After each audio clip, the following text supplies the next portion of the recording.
It's the Worldwide Sports Radio Network. Because that's the bottom line. The Stone Cold Simpson. Everybody dies. Because I'm better than you, and you know it. Woo! Yes, man! What the Rock is cooking! Now, welcome to Off the Mat with Alex Slows, Josh Silverberg, and Lyle Gillen. All right, ladies and gentlemen, we are live here on the Worldwide Sports Radio Network. Hopefully everybody's having a wonderful, terrific Tuesday. The weather here in New York's a little so I'm sure it's, warmer in other places. I'm your host, Josh Silverberg, joining you every single Tuesday night now from 8 to 10 p.m. right here on the Worldwide Sports Radio Network. This is Off the Mat, the only wrestling talk show here on the network. And, of course, I have to introduce a couple of my co-hosts with me. First off, the wonderful, the one, the only, Mr. Alex Slows. How are you, sir? I'm doing well, Josh. It's been an amazing week for wrestling again. We had the New Japan Cup. We're going into the semifinals. It's going to be interesting. Can't wait to talk about that. And we got a lot to get through tonight, so stick with us here the whole way through the show. And there literally is one and only person that is this. So he lives in New York. I don't know anybody else that's like him, that's for sure. That is the man, the myth. I'll stop there. No, I'm just kidding. The legend. The legend. And the legend. Wow, Gillen, the man, what's happening, man? You got to finally hear your name on the intro as Phil gives you the nice little segue to that, too. How you doing, Bob? I'm doing wonderful. I can't wait to talk some wrestling today. It's going to be a great show. Absolutely. And we're going to get to you, Phil, in just a couple of minutes, that's for sure. But, of course, we got to get some details out there. And that's a simple concept of how can you listen to our programs, okay, on the Worldwide Sports Radio Network, because we're not the only program. There's all different sports and content that is out there. Here's what you do. You download our app. Does the app cost anything? Do you charge? No. The answer is the app is free. You go to the Apple Store, you type in WWSRN. You go to if you have an Android, you go to the Google Play Store. You type in Worldwide Sports. You click install, and what do you get with that app? You get all the shows, articles from our wonderful writers here at the network. You get all of our show's content. If you missed an episode of a show you love, you can rewatch and re-listen to it. Clips from our show that maybe you want to hear again. You want to get a little specification on maybe something that you might have liked, and you want to rewatch and re-listen to that clip. All that stuff is right there for you at the tip of your fingers, and it's so simple. All you have to do is download it, and it is free. Show schedules, all that good stuff is on there. Also, worldwidesportsradio.com. Check out our professionally ran website. It is wonderful. It's amazing, and it's so simple, and it's easy. And Lyle can do it.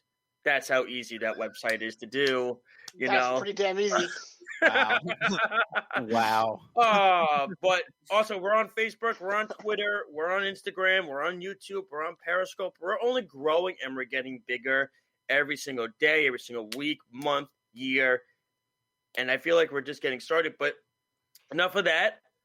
Let's get to why we're here. And we have a guest who we've had on the show a couple of times. Lyle has never met you, but Alex and I know you very well. He is somebody that knows the wrestling business very well because he once was, he was a professional wrestler. So he knows it as well as anybody does. He has been seen on Discovery ID. He's on Amazon, Hulu, Netflix, everything. His tweets are his only. That's why it says hashtag Trust in Phil. And he's also the hashtag president of wrestling. And I have to oblige by that because with his opinions, they do very much matter, and they definitely are always taken into consideration, of course. The one and only, ladies and gentlemen, Mr. Phil Stamper. Phil, how you doing this evening, man? How are you? I'm doing well. How are all of you? Good. First off, before we begin, how are you? How are your family doing? Obviously, we've talked to you a few times during this COVID era, but of course, you always like to get an update on how everything is going with you. You seem to be doing very well to everything I've seen on Twitter and everything like that, and that's why we wanted to get you back on. Well, I'm trying to be, and I don't need to throw the negative stuff out there as much. So there's a lot of it. Right. So try to stay positive. I don't think I've been on. Have I been on since New Year's? I honestly can't remember. On, I believe. Yeah, no, I don't think you have been. I think the last time you might have been on was December. And really quick story, because we want to get into what you have to say. But our CEO of the company, Errol Marks, he's not a wrestling guy. He's really not. He watches and listens to our show because he's CEO. He wants to hear everything. Mm-hmm. And he's just, for him, it's like it goes in one, out the other. And that's fine. Some people have their opinion on wrestling. You came on our show the first time we had you. And one of the things he said to me was, you got to get Phil back on. He goes, he is one of the few guests that you've had where I've actually stayed engaged in the whole conversation. And it was interesting to talk to him, listening to you guys talk to him. So that's a kudos to you when you get a compliment from Errol Marks, because they don't come around too often. I can tell you that right now. But so no pressure. Glad to have you back. Absolutely no pressure. Right. Thank you. Dude, it's WrestleMania season, man. We had to have you back on. And, there's so much to get into that we want to talk to you about. Pretty much I think the question on everybody's mind is WrestleMania is what? I think 2 or 3 weeks away, or 4 weeks away, 3 weeks away. 3 weeks away. Which is crazy Something to like think that. Yeah, we're already going into April. It's crazy how fast the year is already flying by. And no tickets on sale yet. Well, right. We'll talk to Phil about that. I want to get his opinion on that. I don't know if you've seen the rumored wrestling card, Phil, so far of WrestleMania. I mean, some matches are coming out. You got McIntyre, Lashley, Ole Miss, and AJ Styles wrestling the New Day. I believe they're doing that. They're doing Sasha Banks versus Bianca Belair. All that's a Roman Reigns Edge. What are your thoughts in what you've seen on this card so far as a fan and as a casual fan, where, again, no disrespect to Alex, Tampa's not a destination site. It's not New York. It's not LA. No, I agree. It's not Texas. I agree. And it's no less during a pandemic. Are they putting out their best foot forward with how they're going about this product? Because I actually have been intrigued by what their card is so far. It's a bit of a mix, right? Because they were not supposed to be in Tampa this year. When they announced where they were going to be this year, it was going to be in California. And so I feel like they're trying to honor a little bit of the commitment that they made last year in Tampa, that they're also trying to give some honor to the fact that Florida has allowed them to continue to film and use their state as their grounds for providing entertainment for the rest of the world. And so, I think this is sort of a little bit of okay, we're going to give a little bit here. And then, because I think last summer, California, and even not even last summer, I think last spring, California announced, we're not doing any events for a year, at least a year and a half. So that allowed them some flexibility in their schedule. You're right. Is Tampa the world-class destination of where you might want to go? Is it in New Orleans? Is it in Orlando? No. Orlando's an hour away, but it's in Orlando. So it'll be definitely a wrestling destination, which has sometimes been the difficult part of the draw in some of the touristy spots, because then, while I'm in New Orleans, because I did this, let's go to the French Quarter and let's go to the Voodoo Museum and the Museum of Death and let's go do all these other things that are happening in the city. Oh yeah, and then there's wrestling. And so it's like this would allow them to focus a little bit on an event. But the pandemic is here. And so that has certainly modified a lot of things. And like you were hinting to, there's already challenges in what they might be faced with when it comes to even their ticket sales right now. I don't know how much more you want me to go. So my next question is so Phil, my question for you is, what are your thoughts on Adam Cole turning on the Undisputed Era? What did you like about it, and where do you think this storyline is going to lead? Like, how do you think it's going to turn out? Because we saw last week Kyle O'Reilly showed up and he was not too happy about what Adam Cole did to him the following week. And I like where it's going. I'm enjoying the storyline. It's heating up very quickly, and I think it's going to lead to a possible matchup, probably at TakeOver. I would like to see that too. And NXT fans, I don't think have been exposed to that yet. So having that dynamic between the two of them, really now between Adam Cole and all of the Undisputed Era. I'm excited for what that might bring, and it'll make things look a little bit differently. People haven't seen Adam Cole in even more of a heel light. I mean, they have seen him as a heel, but it was one of those times where let's face it, Undisputed Era was getting cheered. People like the Undisputed Era, and now this gives a reason for people to really just go after Adam Cole and boo him out of the building. So I'm kind of interested in the dynamic that now creates.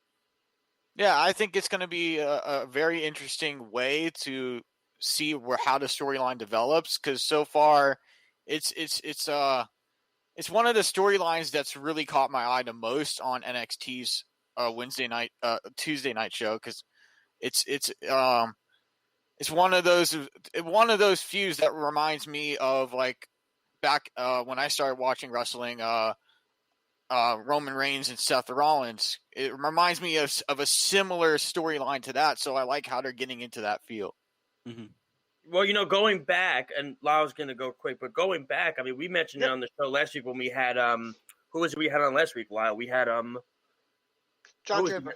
Yeah, John Draper was on last week, and John, I mentioned to John, they know each other so well. I mean, they wrestled at the Tokyo Dome at Wrestle Kingdom. Adam Cole and Kyle O'Reilly. That's how much their feud has gone in the past, where they've had a match. Ring of Honor too. A lot of Ring of Honor matches. No, of course, but when you think of, I think that's when you have a shot at Wrestle Kingdom, you get a match at the Tokyo Dome.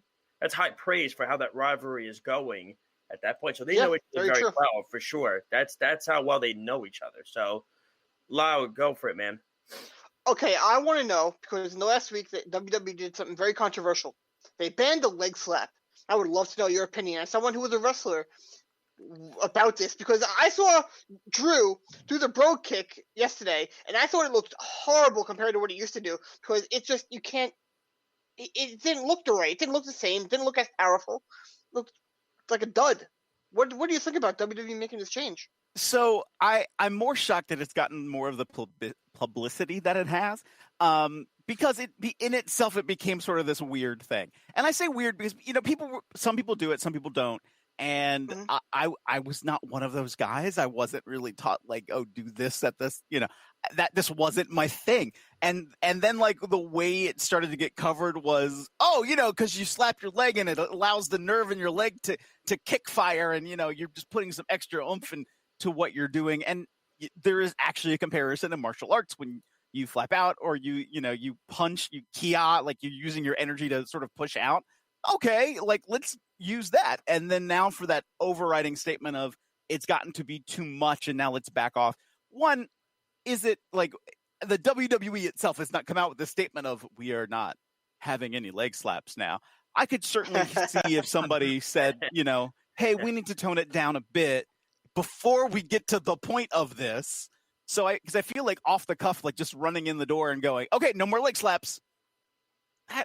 Okay. I mean, even if they did, okay. And now we're going to fine you if you do. Like what did somebody die because of a leg slap and I missed it? Like, it's sort of a really sharp contrast, especially when you have this core of younger guys coming up from NXT who kind of were raised in that mentality of this is how you do it. So it's going to even take a moment. Just, okay, we need to slide over here and we just need to change a little bit of how we have done some things. I don't think that's bad. Like, you're going to do something a little bit different. I did miss when Drew gave the Brogue Kick and he didn't slap the leg. I mean, it is what it is. And I'm trying to, to me, it shouldn't look any different because you don't slap. But is it part of that mentality of what some people are using to drive I'm going to give some extra oomph in this moment, and now they've lost some of that body language and they just have to readjust.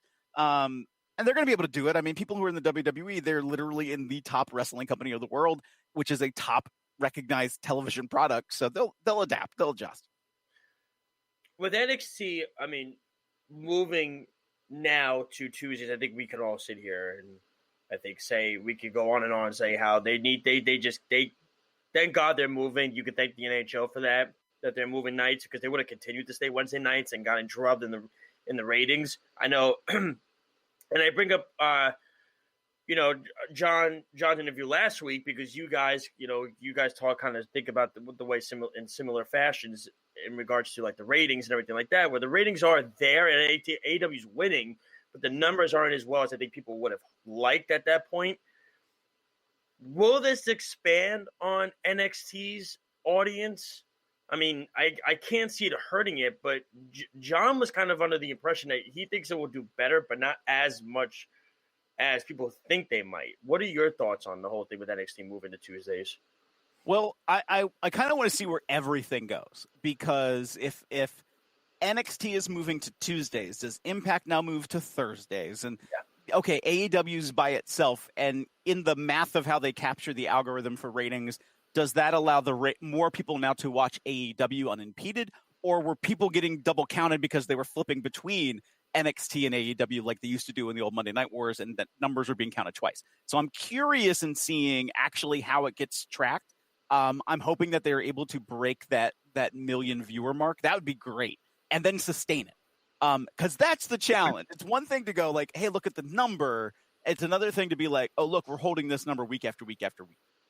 No, and like I said, I only asked that because, it was also a point of last week. And like I said, I know I emphasized with the interview a lot last week, but John had a lot to say. And like I said, you two think in similar fashion.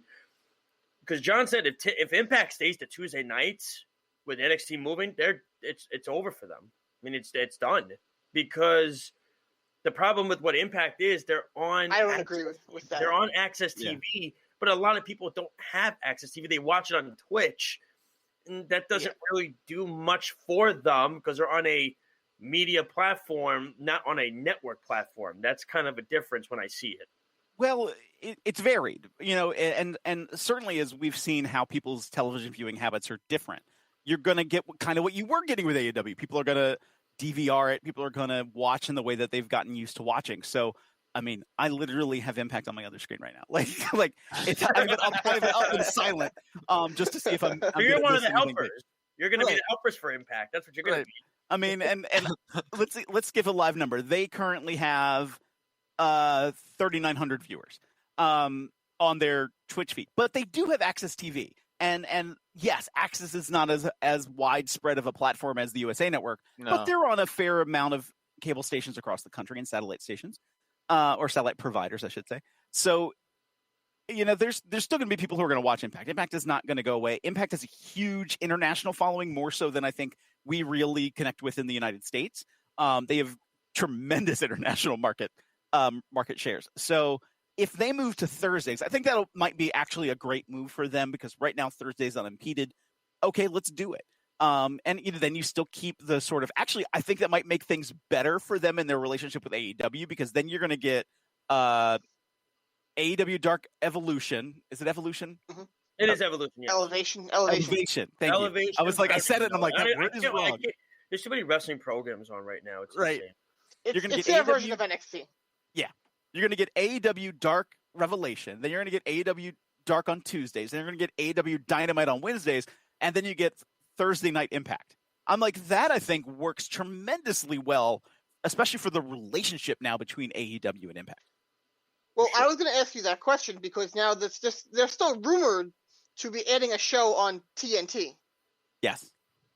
And then you're going to have live crowds coming back, and you have 4 shows. Mm-hmm. You're going to have a lot. Yeah, it is. I mean, and already for one company. It is. And already it is a lot. And I'm going to say something that maybe not everybody will agree with, because I will rotate through all of the programs as much as I possibly can. Before we started, we talked a little bit, like for half a second about New Japan, and I'm like, I just don't watch. Like, I have a threshold. Like, I just can't fit everything in. But to me, in the last year and a half, Impact has been the best of the 3 in as regards to wrestling, the actual matches taking place. Mm-hmm. Production is not bad, actually. Like at one point I used to knock them, and right now they're like not bad. Their downfall is they do not have a live crowd in their studio tapings. So there's not that noise that you get, that energy that you get from a live audience, even with the Thunderdome set with the WWE. Mm-hmm. Over at AEW, much better production value. They've had people in the crowd, even if it was just their roster. since the beginning of the pandemic. So there's been that noise. There's been a little bit more energy, a little bit more production thrown in it. There's that energy with a younger crowd of or crop of exciting wrestlers that people have really latched onto. And then the WWE, I'm sorry, there is no comparison to the WWE. The weird spin is Impact and AEW are a wrestling product on television. The WWE is a television show that sometimes focuses on wrestling. So they're totally different kinds of things, and WWE is the number one wrestling company in the world. But AEW is now, hey, there's some relationship with New Japan maybe, and New Japan, they're the number 2 wrestling company in the world. So yeah, there's good things going on with everybody, and I think you're going to get different vibes, and you're going to start to see where people are going to drift towards how they're feeling about wrestling.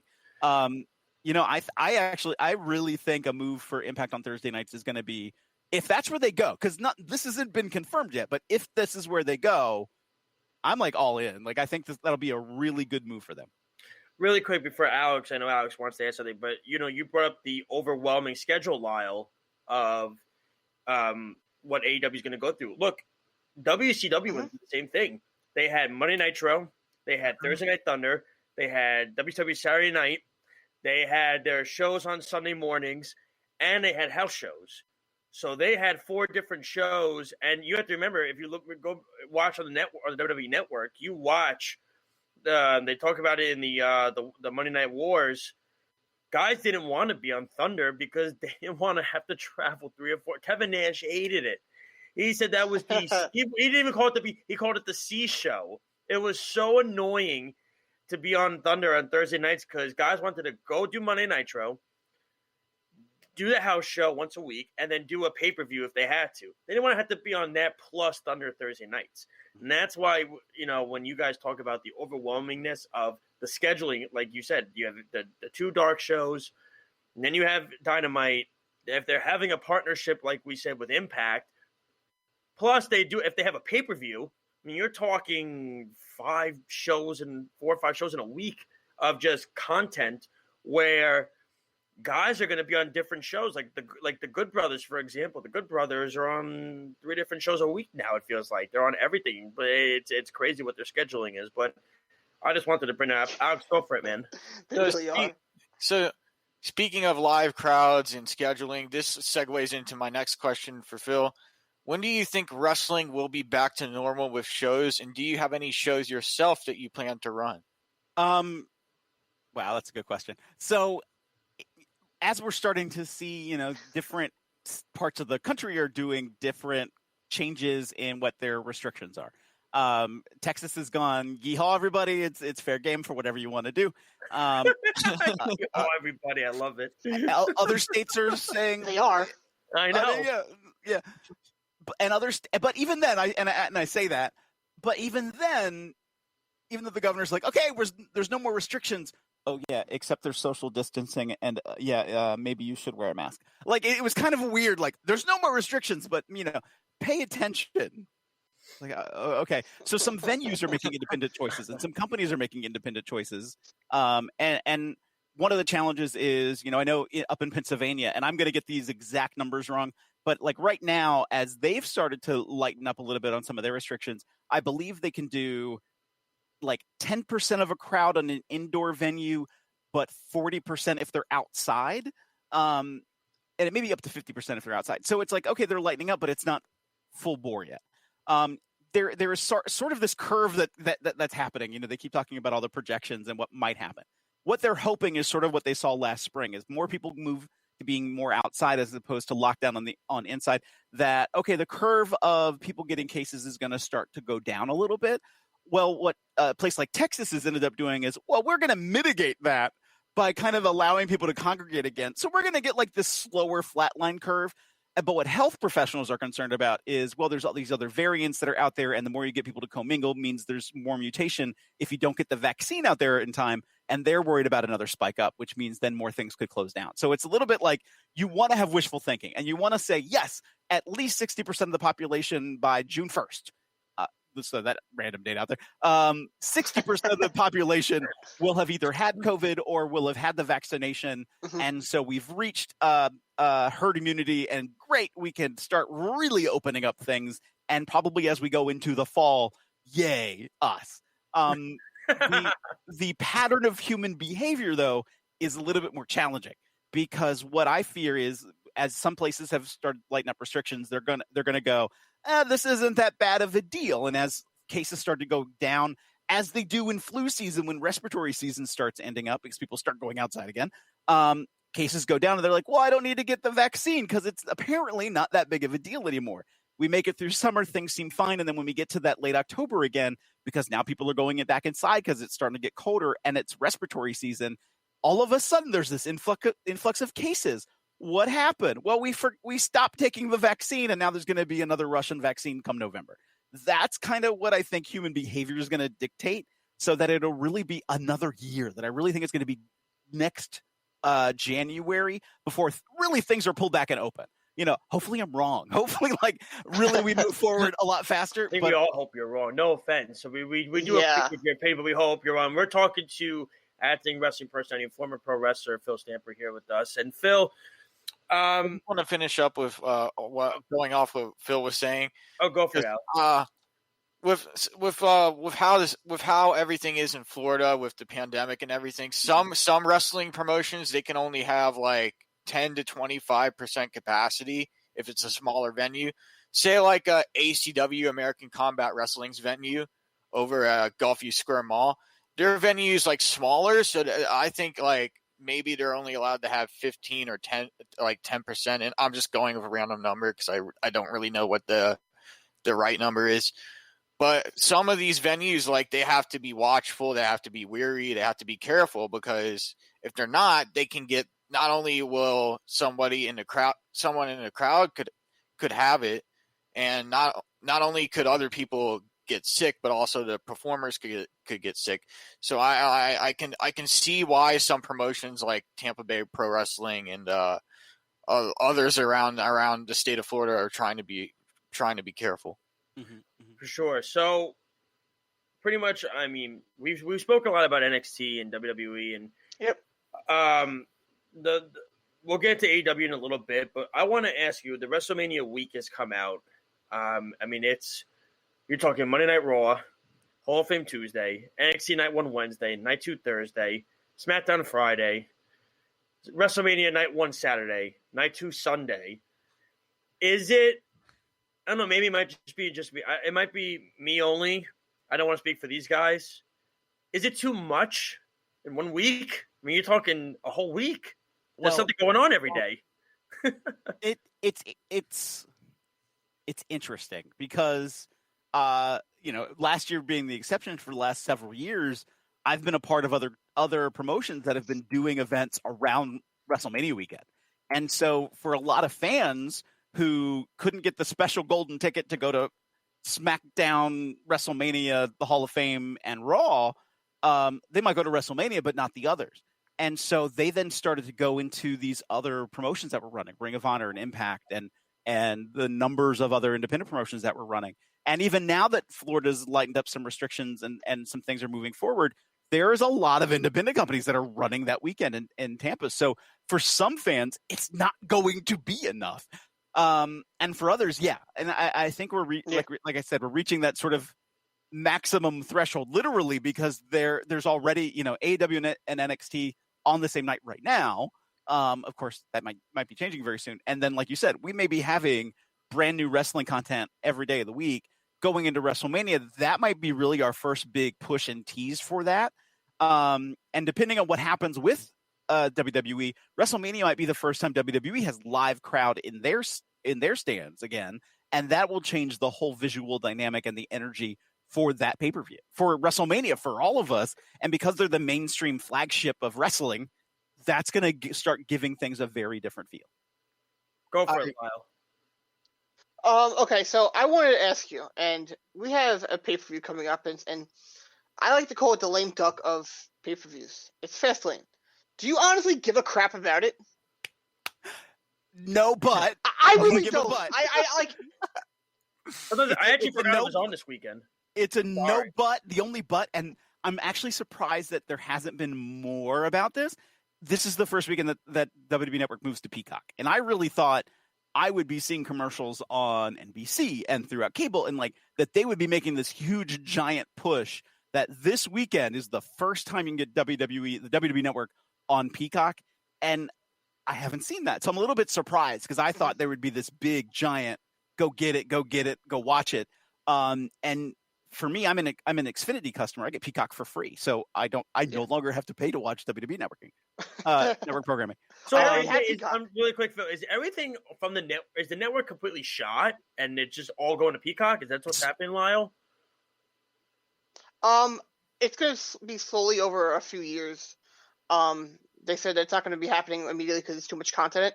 But I heard this pay-per-view is going to be on the WWE Network and Peacock. And the first pay-per-view that's on Peacock is WrestleMania. Go figure. Wow. I will say back in February, I dropped my subscription when I heard about the announcement because I was like, I don't want the whole confusion of billing and who goes what where. Well, by that point in early February, when I dropped my subscription, they're like, you're actually paid up through March. So you're going to get Fastlane on the network if you want it. And I was like, well, I'm not going to want it. I'm going to watch it on Peacock because I kind of want to see how they're handling it. And maybe that's why I'm not seeing the big push. Like they're going to see how that volume picks up and can they handle like that sudden surge in volume? Do they have to build up some stream capacity? So then when we get to WrestleMania, which typically is also the largest wrestling pay-per-view, has, almost 2 million buys sometimes. Okay, like then is that the big door that they're going to be pushing towards and trying to ramp up services to make sure everybody can watch? Go for it, Alex. So my question for you, Phil, is about MLW. What are your thoughts on Calvin Tankman's debut last week? And do you see him becoming a huge rising star for MLW on their main roster? That's a really good question. I mean, Tankman is a powerhouse. Like he is a brute. He will drive through people. I actually did not realize last week was his debut because I had seen a match with him and Robert Martyr before, and I'm like, I don't remember when that was from or if I was not supposed to have seen it, but I saw it. Where he just decimated Robert Martyr. And so I see him running through people. And is that how he's going to be continued to be used at MLW? I'm curious in seeing that. But what happens when he starts getting some other competition against him, people who are his size and bigger, and how he then stacks up? That's where I want to see it go. Because they're already putting him up against one of the champions. They're already putting him up against Contra's. I'm trying to remember his name. He holds the title right now, one of the titles. Fatu. Yeah, Fatu's holding one of the titles right now. And they're already putting him up against Fatu. And for me, I feel like it's too early. It's too quick. I think they just need to slow down and really focus on the build with Calvin Tankman and really show what he's capable of inside that squared circle, because we already got a glimpse of it, and people want to see more of him. People want to see more of his development and what he's able to do. And like you said, he can drive through anybody. He's a powerhouse, and it's going to be interesting to see where MLW goes with him. And there's all sorts of ways you can go with it. You can do it where, here he is challenging Fatu. It looks like he's going to win, and then the rest of Contra comes in and waylays him, and then he has to charge through the rest of Contra, and that's how you build him back up to then take Fatu again. It's like I've been watching wrestling or something for a while. You don't say. Is that what we're going to get? I doubt that this will be the last time we'll see him vie for that championship, whether he gets it or not. And if he doesn't, then it's going to be, well, I guess I have to be meaner and tougher. And then you really see him run through people. Let's talk. I got to talk about the elephant in the room. And that's what happened with AEW a few weeks ago. And that barbed wire death match was, I'll be nice about it. The ending was crap. I mean, it was, I've made the joke about this for the last, I wrote an article about it last week. And I brought it up to these guys. And if you remember what Marvin Martian's famous quote is, there was supposed to be a kaboom. What happened to the kaboom? And I said it was like a fart in church, when the thing went off. The moment I saw the sparklers go off, I said something's going off. I said something's going on. I didn't like the setup, but the ring ropes were still there. They should have just been straight barbed wire. I mean, what were your thoughts as also a former competitor in the ring when you see something like this happen, and you're also promoting as well? When you see something like this happen, like, first off, what happened? And two, what were your thoughts after you saw this unfold? There is that little bit of like,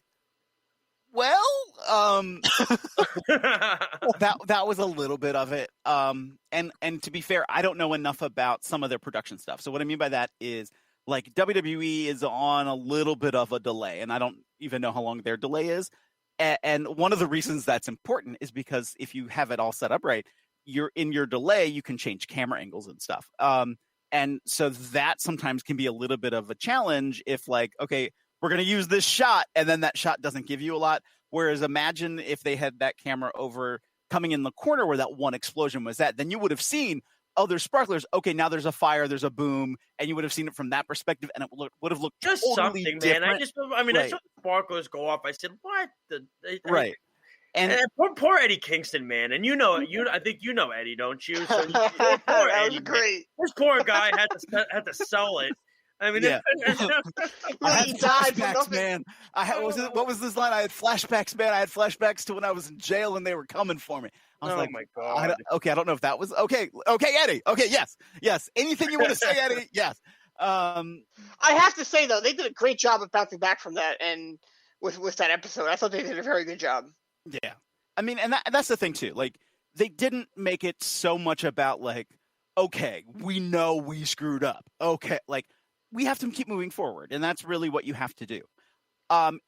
Might it hurt them when they do their next pay-per-view? I've heard some people say that, like, and just like with WWE, I'm never gonna do it. You know, I hopefully that's not the case. It was a mess, Phil. It was. I mean, it was. It looked rough. It really. There's no way to get around it. I even made a joke with some friends because a lot of people said, like, well, if Anita was involved, this never would have happened. Well, I was on an event where Anita was involved and stuff like that happened. So, and I know the person who helped set that up, and I was like, I'm not shocked because I've seen it where it's gone wrong and the expectation didn't get met and people left disappointed because of it. So I'm not, and in one way, part of me is like, well, things like that happen.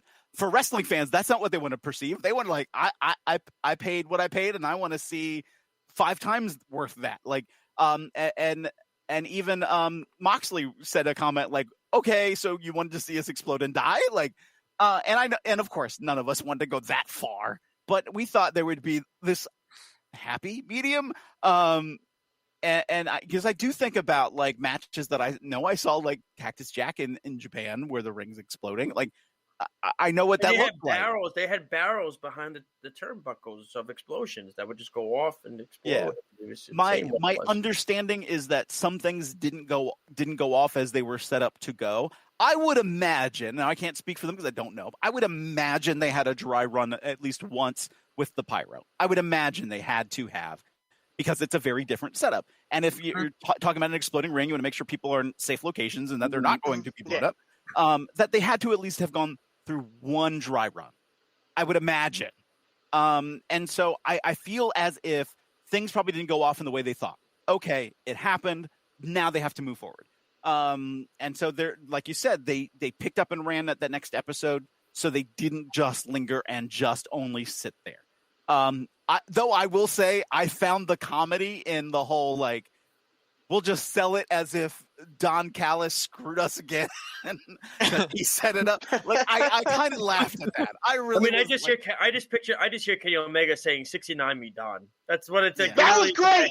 Now. Yeah. I could not stop laughing the rest of the episode the entire next day. That was hilarious. What? I'm like, what? 69 me Don. I don't know, man. I was just like, geez.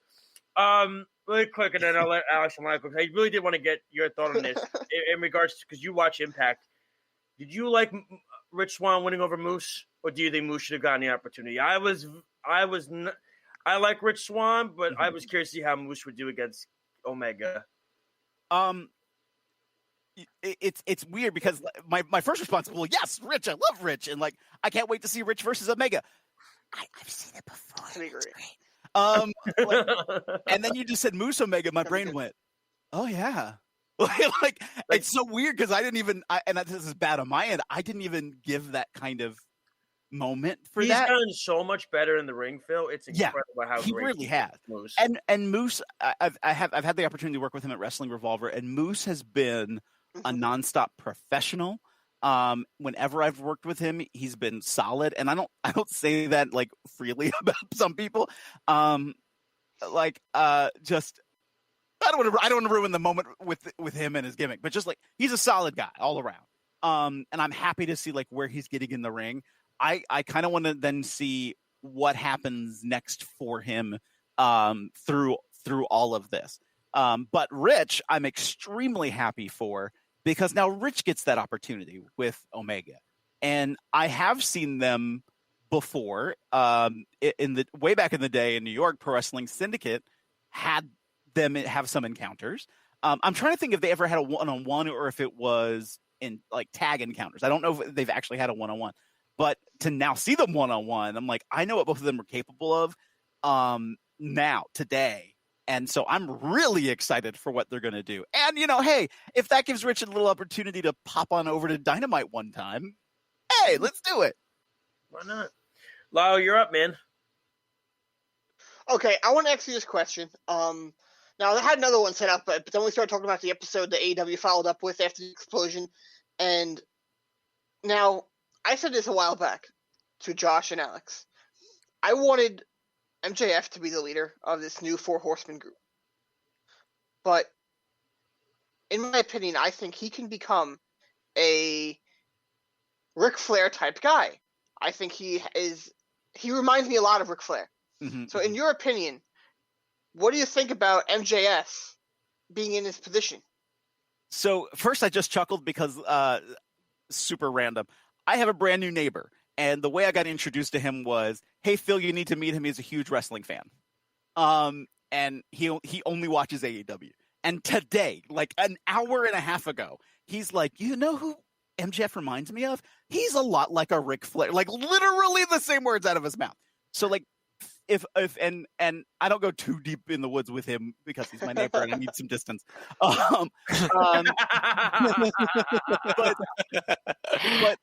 already fans are having that impression that MJF has that kind of a presence in the world of professional wrestling.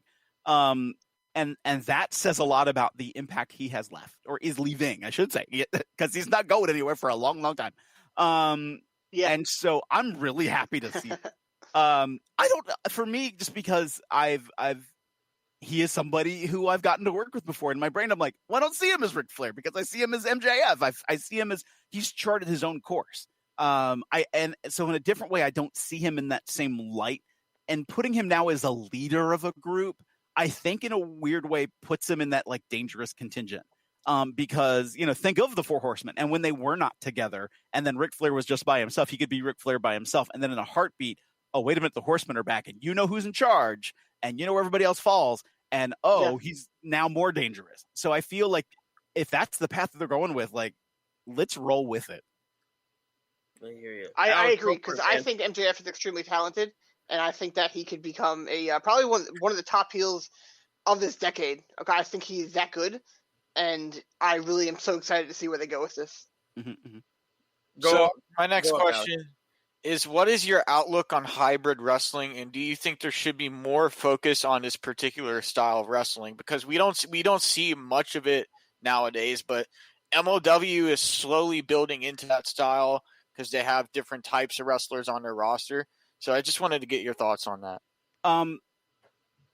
Well, so what is kind of funny is another conversation I've had with some people inside of wrestling is when you look at AEW, it's kind of looking at what we had at CZW 10 years ago, that it's all, even in some ways almost the same roster and a lot of other guys who have come through. And so I say that because at that time, CZW quoted themselves as being, we're the hybrid of pro wrestling.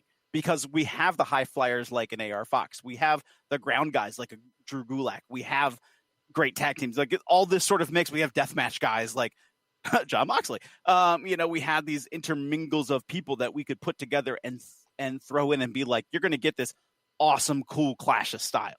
I like it. I think that allows for different kinds of matches than what you are thinking of.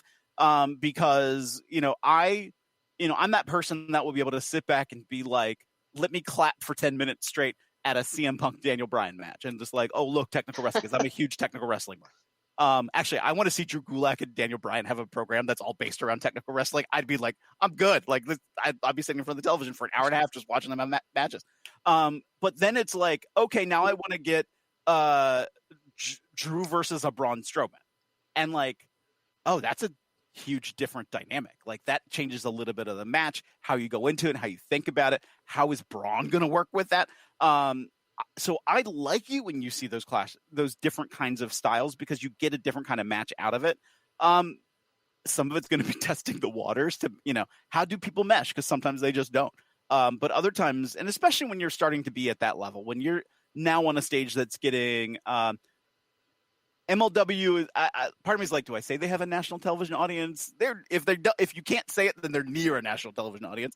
When you're at that level, and they have a lot of guys who have been on regular WWE television too. So you have people who are familiar with television products and are working at an extreme high level. So they're going to be able to work well with each other. So I'm excited for what it's going to bring out in the end. Well, Phil, we're going to let you get going. Before we let you go, first off, what's the graphic behind you? I got to ask you, what is that behind? I need to know what it is. There's a date and there's things going on there, so I need to know what that is. And where you got your gamer chair from. I've been telling you this for months now. I think, okay, I'll go backwards. The gamer chair I think I got off Amazon, and it was a deal at the time. Now, how much was the deal, if you don't mind me asking? Because I'm going to look for it after the show is over. So it was in the low 100s. Okay. It is a Fortnite branded chair. I did not get it because it was Fortnite branded. I got it because it was a lower cost. And I was like, I kind of like the look of it. And that's why I got it. It is a very comfortable chair. So I'm involved with 2 events that'll be streaming this week. The first is on this Thursday night at 9 p.m. On my Facebook page at facebook.com/PSPhenom. There you go, right there. Will be a live wrestling cinematic between Kaiju Big Battle's Dr. Cube and Wrestling's Tim Donst. Ooh. That sounds very interesting, because I've been to like 2-3 Kaiju Big Battle events, so that sounds like something I'd be wanting to check out. I have to check it out now for sure. It's going to be definitely. It sounds interesting. It is exactly everything you think of. Like it's going to have some weirdness because it's kaiju involved. It has wrestling. It's a cinematic. It's going to be fun. It was such an interesting process to film. I did all of the editing too, including sound editing and like things that I'm like, I don't know how I learned it on the fly, but I had to learn it on the fly. So it was my first attempt at putting something like this large together. So it's going to be cool for everybody. Thursday at 9:00. And then Saturday, pardon me, was like, can I slide out of here? Saturday is Camper's Choice. This is with Camp Leapfrog. It will be streaming on the IWTV Facebook page. And so that's at facebook.com/independent wrestling. It starts Saturday at 6 p.m., completely free to watch. It is right now on our Twitter feed at twitter.com/Camp Leapfrog. You can vote on what kind of matches are going to be taking place, or you can vote on the card. That sounds interesting. Yeah. So, and it's legit. Kind of like Camper Sunday. Yeah, but actually legit. We're like we're really right. Like we really don't know. Like we just. It's funny because I'm also involved behind the scenes with Camp Leapfrog, and we really just told people like, you're going to be wrestling. We'll get to who you're going to be wrestling, but you're going to be wrestling. And so it's been fun to see what some people have tried to put together, or people who've randomly tried to insert themselves into matches. And even then some of the conversation, like it's very obvious where some wrestlers want to take certain matches and like what kind of match they want to have. But if that's not the vote, because it's a live poll on Twitter, so you can see what the actual result is when we go live at 6 p.m. on Saturday. So this is not pre-recorded. It is streaming live as it happens. So if, like a live event, if something screws up at a live event, like an explosion doesn't go off, then it's going to be what it is. I was thinking that too. Right? I mean, but this is also not our first event, and we're also not doing an exploding barbed wire. At least I don't think that's a choice. You should do one in order to like bust their chops and show this is how you actually do it in explosion work. I mean, I think you should just have Oneida just surprise everybody. I think just come out and just do it and just. I think on Monday morning, like every wrestling company made a comment about like, we have an explosive announcement for you. Like, I think everybody made a throwaway line. Yeah. So like, I don't think we were thinking that, but now I might have to go in our chat and be like, we got to say something.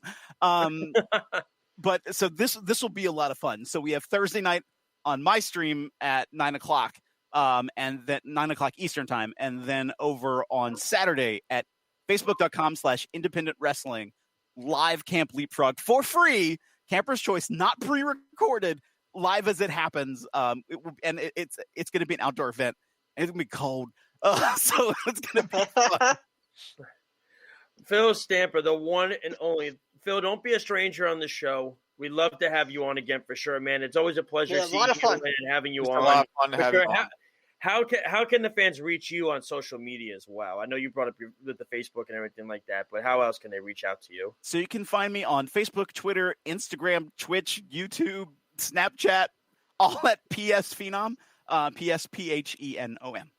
Awesome. Phil Stamper, ladies and gentlemen. Phil, good luck with all the events this coming week, man. We really appreciate you coming on with us during your busy schedule, and good luck to you. We're going to all check out the show for sure. We can't wait, and we'd love to have you back on the next few weeks for sure, man. Thank you. Thank you for having me. Thanks a lot for being on with us. Have a good one. Phil. Take care. Thank you. All right, ladies and gentlemen, the one and only Phil Stamper. Listen, he's very knowledgeable. You know, that's what we get. Seems like a nice guy too. You know, we bring on guests here. We get very knowledgeable people to come on the show, and I love the fact that he is still going to help produce wrestling shows during this pandemic, which I think is awesome, and it's a great thing to see. And he's still, you know, I know it's not WrestleMania week really this year, but they're still putting out shows and products and everything like that he's going to do. I'll start with you first, Alex. What did you get from talking to Phil? So I love what Phil touched on about the hybrid wrestling, how you can mix different styles of wrestlers and their size and agility, and you can see how the match plays out. And I love how he described that, and it really made sense to me, and I really understood that because I love technical wrestling. I'm all about technical wrestling. And I've never heard a description of technical wrestling like that. So that was very cool to hear from him. Lyle, what was your thoughts on the whole thing? You know, I am very happy that somebody kind of agrees with me about MJF being another head type of Ric Flair or resembling Ric Flair. A lot of times when I bring that up, people tell me, no, there's only one Ric Flair. You can't compare, and I'm very satisfied someone kind of agrees with me. I think you guys even disagreed with me when I said that the first time. Shame. Trust me, if we're disagreeing, then that's a shame. Then you've done plenty of shames. I could fit my whole all my fingers on your shames. Okay, that's for damn sure. You know, I wanted to get. That's the third time Phil's been on the show with us, and Alex is actually the one that found Phil and introduced me to him. And I wanted to get Phil back on because I know how knowledgeable he's in the ring, but he's worked with a lot of a lot of people. I mean, he's had big stars. He's worked with Karrion Kross in the past. He has in the ring. I believe so. Yeah, I believe he was either that or was his manager. I believe for a little bit, way back when he did that. He's worked with Rich Swann, as he said. So you know things like that. He's worked with a lot of these independent guys that have grown into major superstars. And again, on the bottom of the screen, you could actually share a number if you want to call in tonight, 203-903-8271. That's 203-903-8271. We would love to hear your feedback from you, the fans. That's what we're here for. We're here to entertain you, but we also want to hear your voices as well because we want to hear what were your thoughts on what Phil said. even anything that we had on last week as well. That was a long interview last week. It was almost as long as this week. This one almost went that long. I was like astonished, but you know what? And we actually have nothing. We are working currently to get more guests. I know we have a guest coming up for us in the next couple of weeks. I don't want to spoil it and give it away right now, but we do have a guest coming on with us. Actually, I believe the week of WrestleMania. So, well, you know who it is. I told you who it is already. It was the guy that has the Here, you guys talk. I'll get his name really quick. Oh, that's not a good look. Maybe he's watching. Yeah, maybe he's watching. I'd be surprised, but that's just me. Kev, I thought Kev Castle. So Kev Castle, he's going to come on. Basically, Kev Castle he's been watching wrestling since the 70s. So he's going to be on with us in the next few weeks. He's one of the top wrestling podcasts out there. So he is going to be on with us in a few weeks during WrestleMania week. He's a big WWE guy. He is not an AEW guy. So there should be a lot to talk about when he comes on in the next few weeks. That'll be fun. For sure. It's going to be a lot of fun. But I love having Phil come on the show because, you know, Phil brings a perspective that, you know, like when we had Leo Rush on a few weeks ago, Leo is a wrestler, but he doesn't like write about it or like he does podcasts. He does a podcast about his life or anything, but he's just a wrestler. And then you have, we had last week, I keep forgetting the guy's name. Last week we had him on. John Draper. John Draper. We had him on last week. Now, John, I don't believe he's ever been in the ring, but he watches and knows wrestling. With Phil brings a perspective on both sides. He's been in the ring.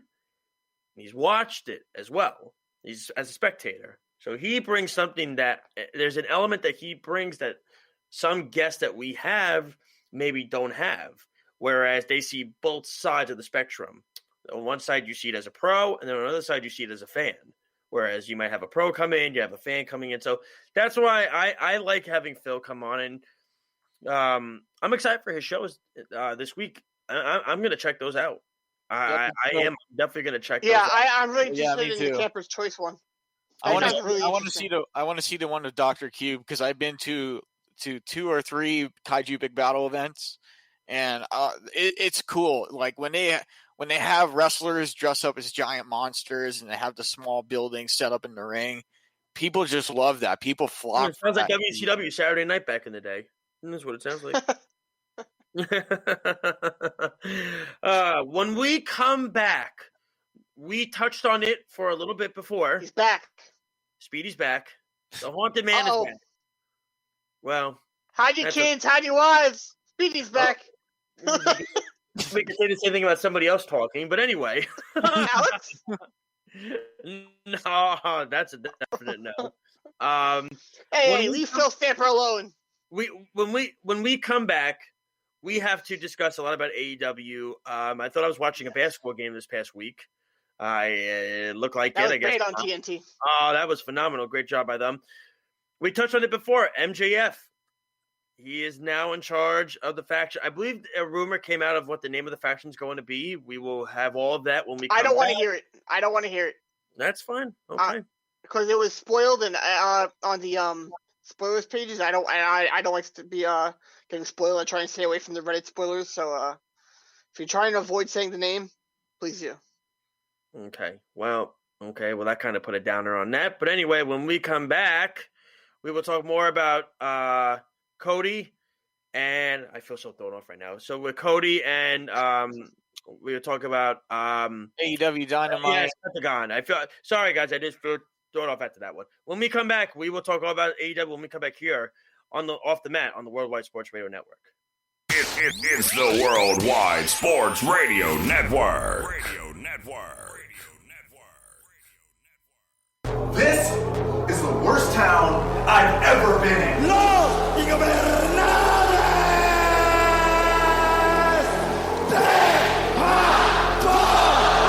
Everybody's got a price. The champ is here. Now welcome back to Off the Mat with Alex Slows, Josh Silverberg, and Lyle Gillen. Yes, ladies and gentlemen, we are back here on Off the Mat here on the Worldwide Sports Radio Network. I want to apologize for I felt thrown off there earlier before the break. So, but I'm back. Don't worry about it. And of course, with Alex Lowe's and Lyle Gillen here with us. Pretty much, we're going to get to AEW, but first, before I'm going to give you all how to download our app really quick. It's very simple. If you have an iPhone, you go to the Apple Store, you type in WWSRN. If you have an Android, you go to the Google Play Store, you type in Worldwide Sports. It's that simple. You get all of our show content, our scheduling, our clips, episodes you might have missed. Everything is on there. There's so much more than just wrestling. We have all different sports shows, fun shows as well on there that you can all check out. We're growing every single day. Check us out, worldwidesportsradio.com as well, our professionally ran website. We're on Facebook, Twitter, Instagram, YouTube, Periscope. You name it, we are on it for sure. So we're going to, and also you could reach us out as Speedy. You could put the number back up really quickly on the ticker as well, 203-903-8271. He's the best producer out there, ladies and gentlemen. So Speedy Petey, man, he really is awesome. Seriously, he really does it. He does so much for the network. It's insane the amount of work and time that he puts in. He does a great job. He really does. So before we went to break, we talked about MJF's faction. We talked a little bit about Phil. I'm not going to spoil the name of the faction, so you can keep your panties on. Don't worry. Good, I will. Take the wedgie out from under your you-know-what, okay? Well, it's a G-string, so. What is it? It's a G-string, so. Well, I figured that because you got a small thing down there. But that's beside the point. So, I mean, you said it, not me. I'm just giving you facts. So we get into it. How do you know? You've told me in the past. Don't worry about it. I've seen you drunk. I've seen you drunk many times. So, want to get to the MJF stuff. I mean, obviously, that's the big topic going on right now. MJF starting his own faction. Mm-hmm. We talked about it with John Draper last week. We talked about it with Phil Stamper tonight. And we want to thank Phil again for coming on with us. It was awesome having him. And thank you. Always really, great to have him on. Always. And Alex, I'll start with you first. I mean, in the sense of this, it's getting, when you think about it at first, with MJF and where this was going, everybody was assuming, including myself, I said, okay, maybe they are going to have him just turn on Jericho and run the Inner Circle. That was going to be, but AEW kind of pulled a swerve, and the Horseman gimmick that they've been doing for the last few months, it finally has come to fruition. It is not Cody that is the leader. It is sticking with MJF and Wardlow as well joining, which I think is great. Mm-hmm. I'll start with you first. What were your thoughts initially when you saw that go down and you said, this could work? When I saw that, I was absolutely shocked. I had no idea it was going to happen. To me, originally, like you said, Josh, I thought it was going to be MJF being the new leader of the Inner Circle, but they went a different direction with that. And I love how it played out. And I love how the lights went out and the lights came back on. You saw Tully Blanchard, you saw Wardlow, you saw FTR, and then you saw Sean Spears there. We saw the chairman. So this is huge. This is big, and I'm very, very interested to see how this works. How this storyline develops between the Inner Circle and this new faction. And I have a feeling that Chris Jericho might take some TV time off because there was rumors going around he was going to take some time off. So hopefully they make him seem like he's hurt, he's injured, like basically out of action. And then it's going to be somebody else taking control of the Inner Circle for a little bit, like Sammy Guevara, until Jericho comes back. And then when Jericho finally comes back, that's when we're going to get to see the huge side of things between. You're going to get the blow off. That's what you're going to get. You're going to get the blow off. Yeah. You're going to get. Now, I got interested in that about him taking time off, and I went and looked up his Fozzy touring schedule. And what I saw is that he's going on a tour soon, but none of his tour dates are on a Wednesday. And they film shows 2 weeks at a time. So he could easily come back to a show, be there for 2 weeks, then leave. Mm-hmm. He could easily do that. Now, I love how they booked this entire Four Horsemen thing. They did a phenomenal job. Oh yeah, they did. Every chance they had, they hinted at Cody. Every chance they had it hinted at Cody. Every chance. Even in that show. And Alex, you hated that they did this. That you said it in our chat. You said, "Oh, I hated it. They had Cody come out. It was a squash match. It was a job match." But I told you, they did it because they were hinting at Cody being the leader of the Four Horsemen. Even in that show, they wanted to hint at you and throw a reminder. Here's Cody winning with the figure 4. Hinting at Four Horsemen, at it being Cody. And what happened? At the end of the show, it wasn't Cody. They continued swerving you up until the last minute. That was great. Even the weeks prior, when they had J.J. Dillon and Tully out there, and they were doing the Four Horsemen sign, Arn Anderson comes out there wearing the American Nightmare Family sweatshirt, hinting still at Cody. And what happens? It's not Cody. Mm-hmm. Now, I would love for them to continue the Four Horsemen versus the Rhodes storyline. I would love that. It's a all-time classic, and I think that it could be amazing if they continued it. I agree. I think it would be the right page to go, the right direction to go to keep this classic storyline going and open the next chapter for that. But we'll see what happens. We'll see where the MJF thing goes and what the announcement's going to be in regards to the new faction's name. Well, so other things that happen on Dynamite, and we'll get to, and of course we have to talk about the Eddie Kingston, Jon Moxley promo that they did together, which I thought was great. They pretty much mocked.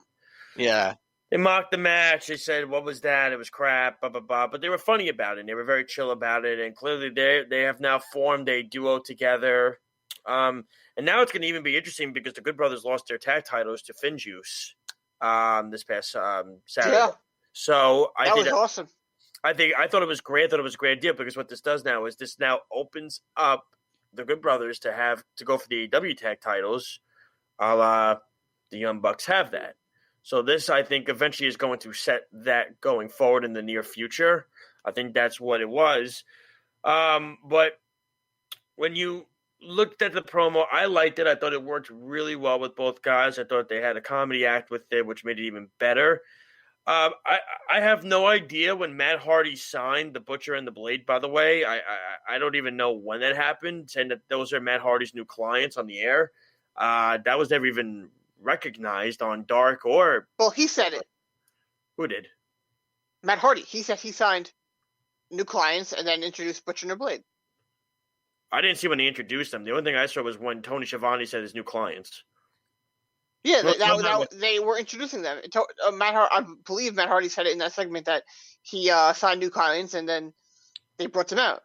I might be remembering it wrong. I just remember Schiavone. It might have been on Being the Elite because I watched it. It might have been, it could have been because I don't remember that on the show. I didn't see that on Dynamite, and I watched. No, I don't remember seeing that either.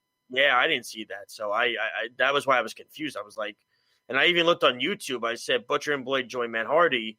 Nothing came up. And usually they'll have clips. That was a little sloppy. It was a little sloppy. It didn't make sense. I was like, when did this happen? It was like swept under the rug. Mm-hmm. But the Butcher and the Blade to me are just so lost in the shuffle right now. I have no idea where they are, and it's unfortunate because they're a very good tag team. They're just they're great. Yeah, and they're lost in the shuffle, and they've become jobbers the last few months. It feels like, and it's unfortunate, but when you see the whole Moxley Kingston duo, do you like that together, Lyle? I'll start with you first. Do you like that tag team together?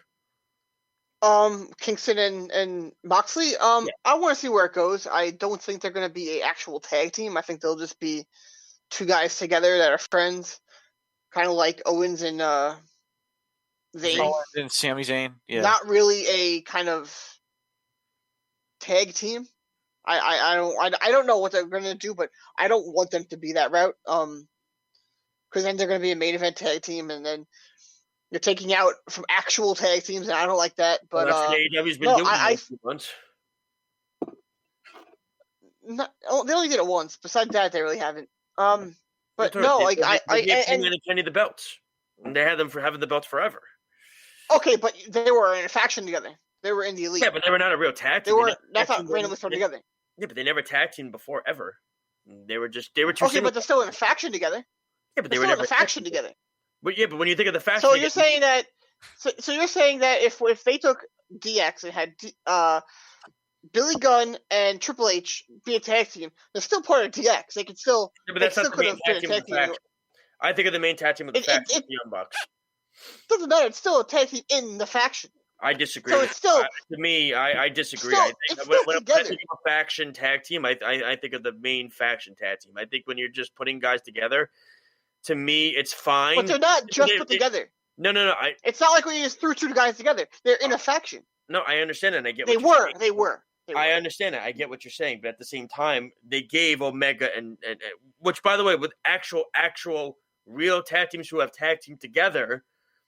They pushed over those guys to have two guys that are mainly singles competitors, and Hangman Kenny. That's not what I think of when I think of the Elite. When I think of the Elite tag team, I think of the Young Bucks.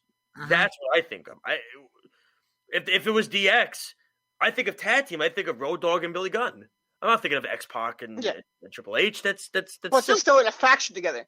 They can still be a tag team. I'm not missing that point. They're still in a group and in part of the same group. They're not. It's not like they took Kenny Omega and Eddie Kingston and put them together. It's not like they took Kenny Omega and John Moxley and put them together for a storyline for. Well, to me, that's not what they did. They took two guys. Alex involved in this. They took two guys who were in a faction, and who are extremely talented wrestlers, and they were a tag team. Yeah, but that's not what I think of. I like the other idea of that. When I think of the tag team, I think of the main tag team and the faction. You could put them together in certain matches. I don't agree with that. I think that if you're in a faction, you could still be a tag team, win tag team belts. No, that's fine. You could be a tag team, but not hold the tag team belts. I'm pretty sure they've done that in New Japan. That they'll have tag teams all together. If you're part of no, like if you're in Bullet Club, you could tag with anyone in Bullet Club and go for the tag team belt.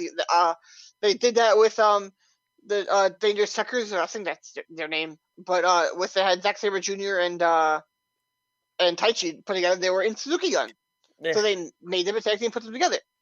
Like I said, when I think of tag teams, I just think of the main tag teams. Let's get Alex involved. Alex has been quiet for a little bit. So I actually, what did you guys? I have a question for Josh about this. What were your thoughts about Christian Cage coming out and confronting Kenny Omega? Because I think it opens the door to a future title match between Kenny Omega and Christian Cage. But the thing is, it seems like they're going to start it right away, and I don't like the feeling of that. I want them to take their time with it. I want them to start early with Christian Cage, build him up towards this match later on, have him take on some people that we've never seen him face before, like Scorpio Sky, Darby Allin, Brian Cage. There's a lot of different aspects to this that you could go, different routes you could go with this. Well, I agree with you. I think Christian is a nice asset to the roster. I think you're pushing him right to the championship title picture. Yeah, I don't like that. Way too fast. Way too fast. There's so many other guys that are deserving of on the roster, and Christian's just going. I mean, why do we have the rankings every week then?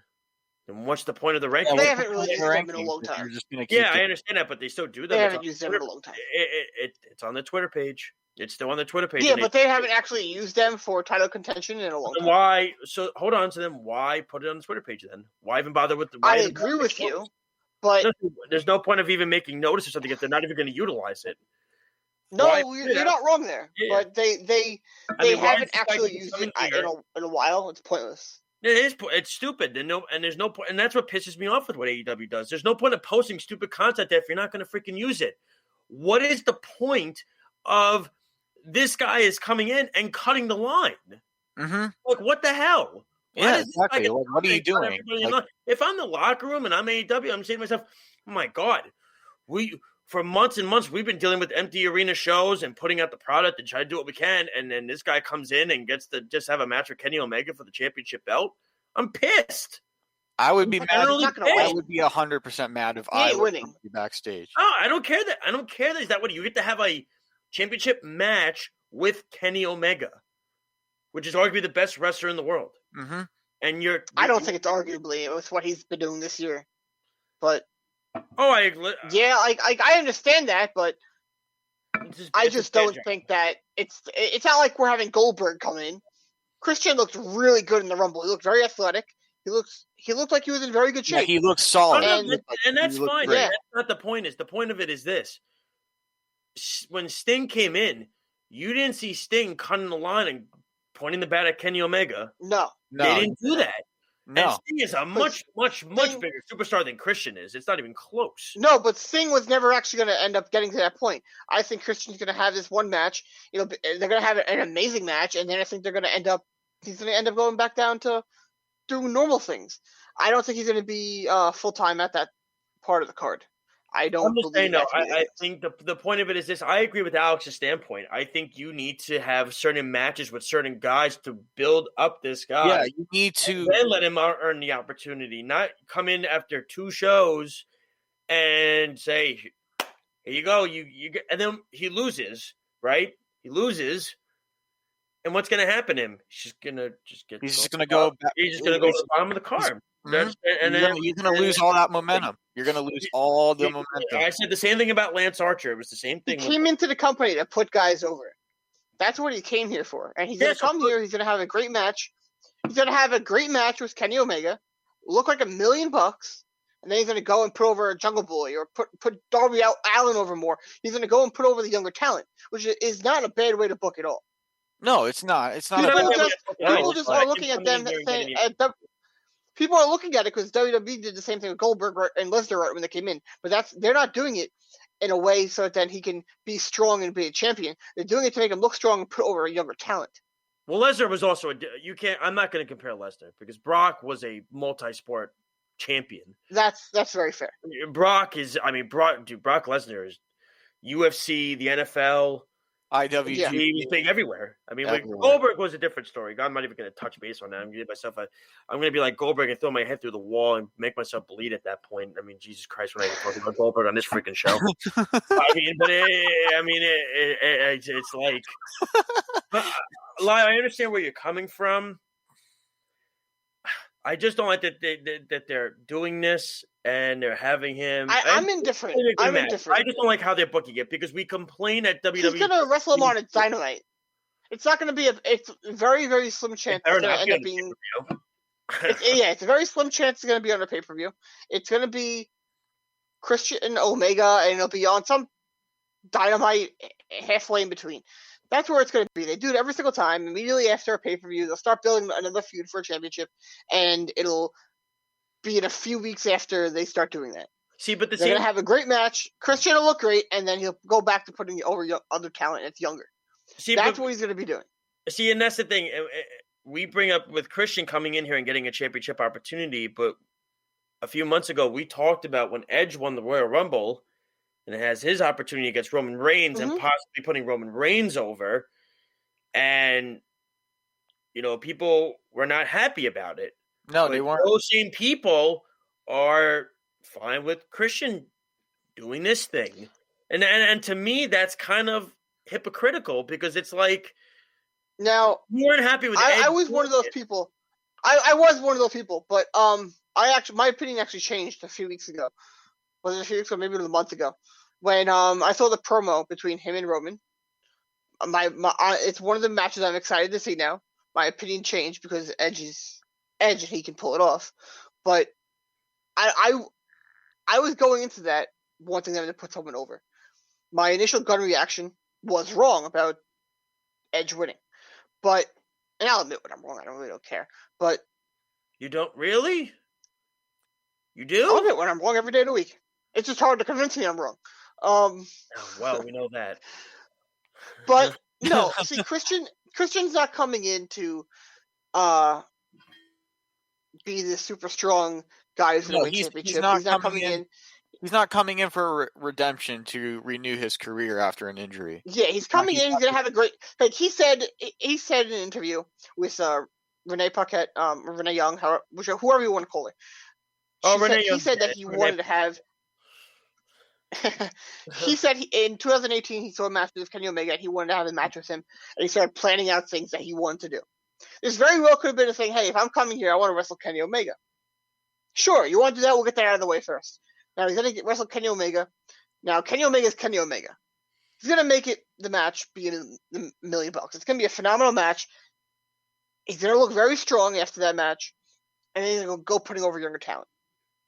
I don't think that's a bad thing to do at all. Don't be so sure he's going to be $1 million after that barbed wire match. Now, the match itself was fine. The ending wasn't fine. But I very much remember you drooling over that entire match. Oh, it was a great match. I thought it was a really good match. The match was great. But the problem is everybody remembers the ending. That's the problem. It's true, but at this point, I don't care about it. And I'm talking about how good the match was because the match was phenomenal. The match was great. People were there live saying, "Oh my God, this is one of the best matches I've ever seen live," because it was very, very good. But you want to sit there and say that.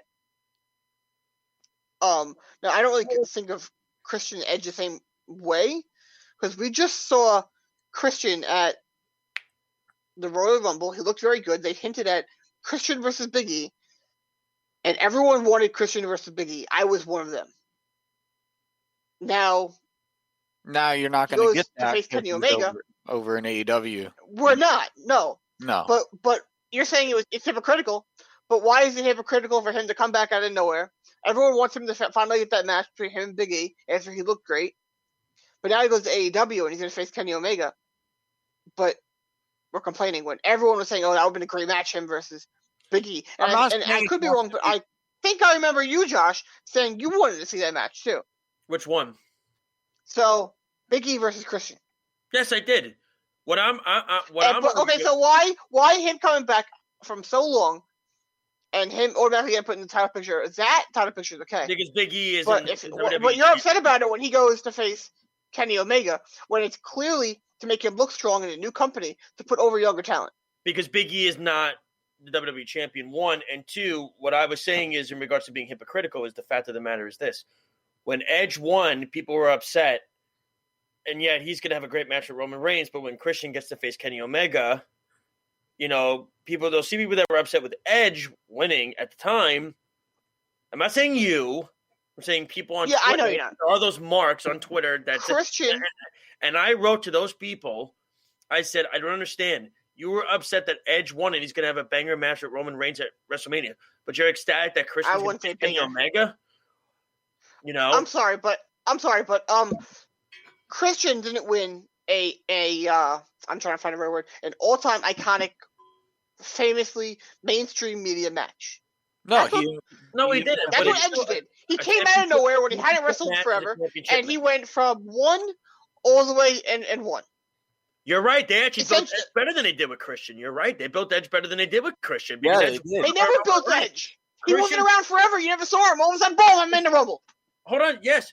But they didn't build him at all. But they built Edge from his They built Edge to win the Rumble. They built him off like his redemption.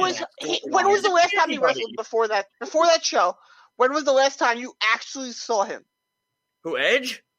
Edge? Yep. Like when he faced Randy Orton, he actually had a match in the last year. He actually had a match in the past year. How long ago was that before that? And then you don't see him at all. Oh, hold on. And then he comes back at the beginning of the Rumble. That's not good build. They just made him look gigantic. No. He just came in out of nowhere. Hold on. So when was the last time Christian fought in a match? Tell me. Oh, years ago. But I'm not saying that Edge actually wrestled recently at WrestleMania against Randy Orton and won. But you didn't see him anywhere. But you didn't see him. I'm saying you said that it was a good build. I don't think it was a good build at all because you never saw him. No, because he was hurt. Why? Because he came back and he won. So what's Christian? Christian walks in and gets a title match? Christian didn't do anything. At least Edge won a match to get the match. Christian hasn't won anything. He's being the guy on the roster. They booked, like I told you, it's going to be Iron Dynamite. they're only booking it to make him look strong with Kenny Omega. That's fine. In order so then he can go and put other people over. Alex, what are your That's the purpose of it. You go to break. I think that I disagree with Lyle on the whole Edge thing, because Edge he had an injury that took him out for 9 years. He came back from that. That was his redemption thing. He won the Royal Rumble. Now he's going to WrestleMania to face Roman Reigns. So he had matches with Randy Orton. Exactly. I think that's fair enough. I think he earned that spot. But Christian just walked into the company. Christian just walked in and didn't do anything yet. I think there are a lot of guys in that company that Christian needs the Rumble over Edge.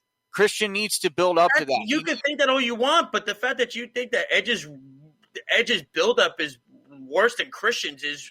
I never said it's worse. You said that he had better build-up. But I think neither of them had any build-up.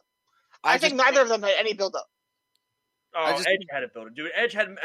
No, he didn't. He came back from nowhere. You didn't hear from him, and then they said, "Oh yeah, he's in the Rumble," and they said he's number 2, and then he comes back, and crap, now he's number 1, and we're not going to say anything.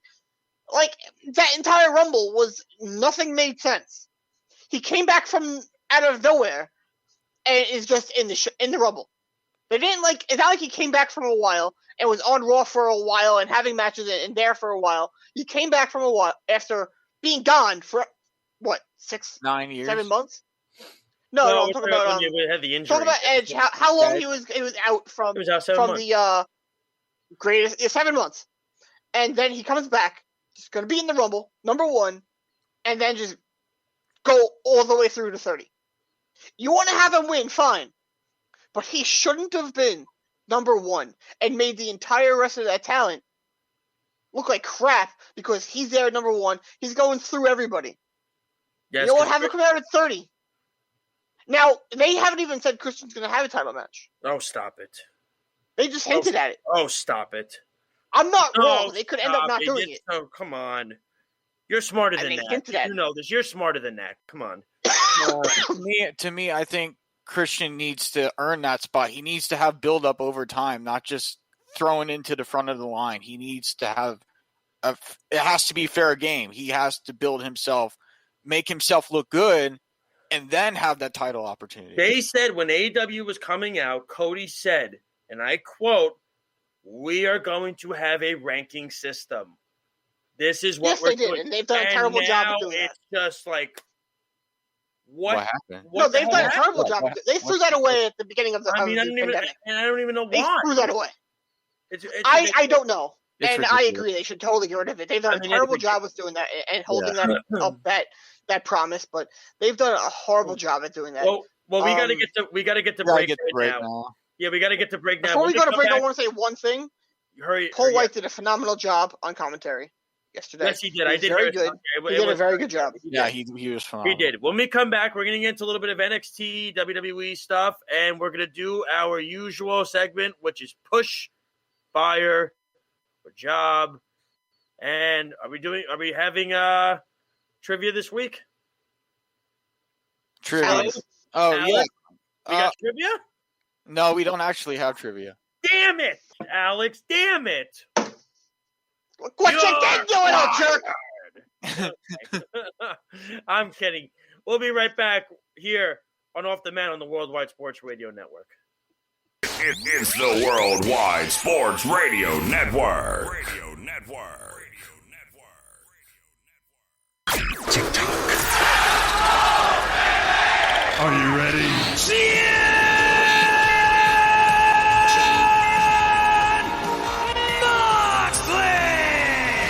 Now welcome back to Off the Mat with Alex Lowe's, Josh Silverberg, and Lyle Gillen. Yes, ladies and gentlemen, we are back here on the Worldwide Sports Radio Network. This is Off the Mat, the only wrestling show here on the network, joining you every Tuesday night from 8 to 10 p.m. And we are at the last less than that, about the last 27 minutes or so left of the show. The show has flown by, that is for sure. So it's been an awesome show. Love every second of it. It's been great. And now it is time, ladies and gentlemen, we segue into a little bit. We'll get into some NXT right now as they start to get NXT TakeOver together. It's going to be 2 nights this year. And what it's looking like right now, it is. What was that shake from you, Lyle? No, I'm just dancing. Oh, okay. I thought you were like doing like a ooh, wow, too No, nice. I'm doing the jig. Look at a bobblehead. I didn't know what you were doing. St. Patrick's Day is tomorrow. I gotta do the Irish jig, you know. Oh my God. I actually forgot that. Yes, to those celebrating, please be careful and be safe tomorrow. Don't be stupid. No. Don't listen to him. Tomorrow is St. Patrick's Day. Go and get drunk as can be. You gotta show your true Irishman inside and get super drunk. You can do that by different ways. As an Irishman, I'm telling you to get super drunk. Okay, everybody? Listen, drink some moonshine. I've seen you drunk. Okay? You're an idiot when you're drunk. Oh, I'm fun. I'm fun drunk. Yeah, you also fall down hills, so there's that too. Yo, let's tell everybody that story. What? How you were at my bachelor party and you rolled down the hill like Humpty Dumpty? That's the story you want? No. Tell them the entire story from the beginning. All tell them right, everything. we were really quick. I don't even think Alex has ever heard the story. We were at my bachelor party. It's great. We were on. It was about me and about 9 other friends. We were in Austin, Texas. And we're doing this rafting where you could hang on the rafts and you could drink, and we were all supposed to stay together. And my brother got on first with the cooler. We're supposed to lead the way, and we all forgot to hook each other in. That started the whole problem, and then we all just got separated. So we all went our separate ways and everything like that. Towards we get to the end, it was actually interesting. It started like lightning outside. It was like raining. I said, "What the hell? I'm in the water right now, and it's lightning outside. This is safe. So this is going to be great." I get back and I see a couple of people there, and Genius on my bottom of the screen is like waving his arms. Here, I'm here, like he's screaming. And I wasn't. I wasn't. I had to get woken up by the guy at the end. No, I was passed out drunk in the raft. You saw he drank so much. So I go over to the group. I'm like, "Hello, everybody. What's going on?" I'll say he sees her. Oh, I see the rest of the group. I'm gonna go get him. And then there's this hill. He just trips over the thing and he just goes. And my cousin Mark says, "Yeah, so I guess I'm gonna go get him." And he walks over him, and then he's just sitting there for like a minute on the ground. So I had 2 water bottles that were like 75% Tito's and like 25% cranberry throughout this rafting trip. Throughout the river, I drank both of them. And I'm starting to get a little like, okay, I'm about to pass out.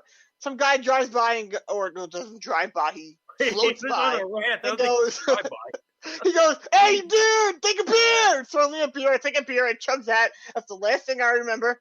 I wake up by some guy smacking me in the face at the end of the river to get up, and I drag my raft to the shore. And I pull it up there, and I don't remember what I did from that point to the front, but I do remember tumbling down the hill. Oh my God. I remember that. I remember going up to the top of the hill, but I don't remember what I did from then to falling down the hill. You waved at me. I mean, how could I not hear you? You were screaming my name, and I was like, "Oh my God!" I actually got off the raft before I even saw him. I said, "Holy crap, he's plastered." If I didn't get stopped by that guy at the end, I would have went down a waterfall. And I will tell you, I would have went down a waterfall. There was a waterfall at the end. There were some, when you're on those raft things, there's like high waves that go up and down. Like, dude, like I joined another party and they had a mechanical bull on the raft, and I was on the mechanical bull on the river rafting thing. I said, "This is dangerous." Because, I mean, I literally, because I had neck surgery, like kind of like Arrow did, but mine was a little deeper. I had my C5, C6 spinal cord. I had a bulging disc in there. I was almost paralyzed. And so I'm thinking, this is unsafe. I really shouldn't be doing this. I did it anyway. Good for you. Well, I mean, I survived. So, I mean, yeah. But nevertheless, a great moment and a wonderful story. But let's get into, I know Alex likes that one. Alex, you have to bring us a public story next week because listen, dude. You're in a pandemic. I'll do it on the finishing in the state of Florida. In the state of Florida, you should have the craziest stories possible for what goes on where you live. I got a That story. state is like I on got a drugs. story. I got a story for my finishing move. Oh, love it. No, Can't say wait it now. for Say it now. Say it now. No, let him save it. Let him save it. He wants to talk NXT. Let him Okay. talk NXT. He really wants to get NXT. Sure. He wants to NXT. So let's get into it. Do we like how the setup is going with NXT? What did you guys enjoy about NXT? Like, because my favorite match by far this week throughout the whole show of NXT was the NXT Women's Championship match, and because it was phenomenal.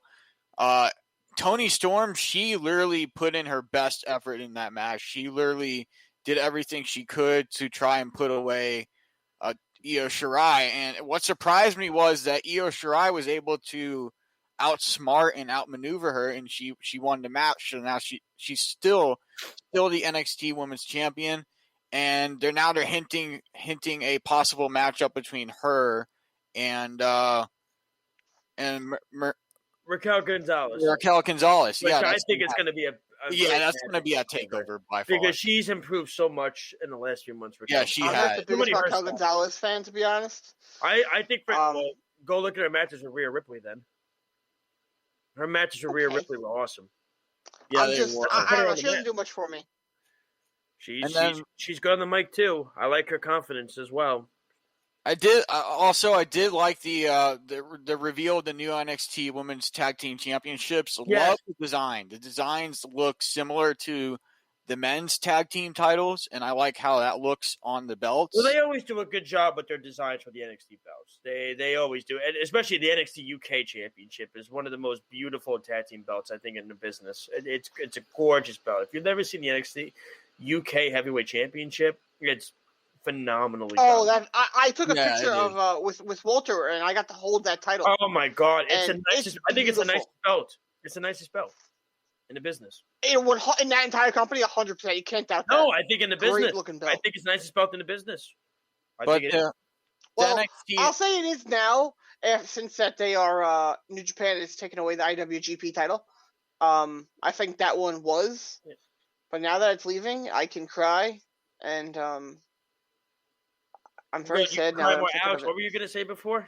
I was going to say the NXT Women's Tag Team Championship match that they had on that show last week. I loved it. It was great, but I feel like I'm going to interrupt you. Can we talk about how stupid that entire thing was? I feel like it was too quick. I think it was rushed. It was too rushed. No, they had the entire tournament, the entire female Dusty Rhodes tournament, for them to lose to the main roster champions just to give them a championship at the end. Why didn't they just make it for the tag team titles? Yeah, they could have done that. I don't like how they did that. The entire thing was stupid. It was just that was the dumbest crap ever. Okay, let's book you up to be really strong just to lose, get the titles that you never won, and then you lose them. To me, the tournament was rushed. The tournament was not as it should have been. I don't have a problem with that.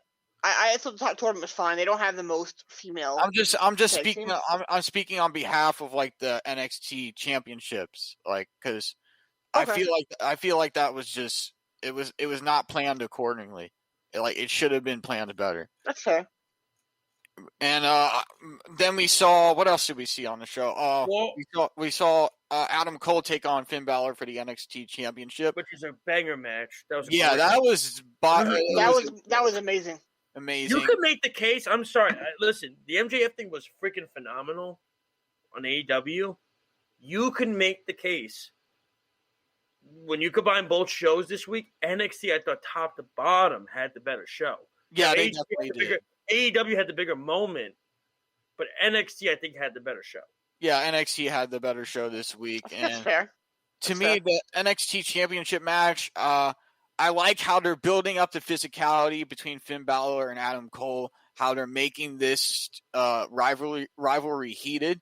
And I it's like what Phil mentioned earlier. He said he thinks that Adam Cole, he's very well. He does a very well job. He does a good job as a heel. He's phenomenal when he's in that zone, when he's in that sync. He can just go. He can take matches anywhere, And to me, I feel like this storyline is going to go into NXT TakeOver. I think there's going to be another matchup between Adam Cole and Finn Balor at TakeOver, and then I after do that, not. No.